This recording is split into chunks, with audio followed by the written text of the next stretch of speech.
নবীজি সাল্লাল্লাহু আলাইহি ওয়াসাল্লাম পবিত্র হাদিস শরীফের মধ্যে বলেন, আর আইতুম লাউ আন্না নাহরান বিবাবি আহাদিকুম ইয়াগতাসিলু ফিহি কুল্লা ইয়াউমিন খামসা।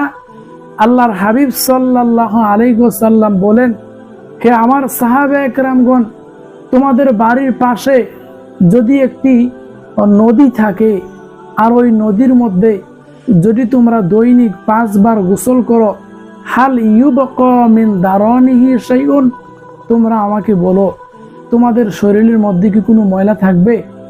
সাহাবায়ে কেরামগণ তখন বললেন, লা ইউবকা মিন দারানিহি শাইউন, না ইয়া রাসূলুল্লাহ সাল্লাল্লাহু আলাইহি ওয়াসাল্লাম, আমাদের বাড়ির পাশে যদি একটি নদী থাকে আর ওই নদীর মধ্যে যদি আমরা দৈনিক 5 বার গোসল করি, লা ইউবকা মিন দারানিহি শাইউন, আমাদের শরীরের মধ্যে কোনো ময়লা থাকবে না।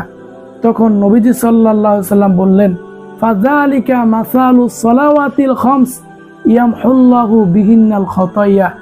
আল্লাহর হাবিব বলেন, 5 ওয়াক্ত নামাজের উদাহরণটাও তেমন। আল্লাহ পাকের কোনো বান্দা যদি দৈনিক 5 ওয়াক্ত নামাজ আদায় করে, তার শরীরের মধ্যে কোনো গুনাহ থাকবে না। সুবহান।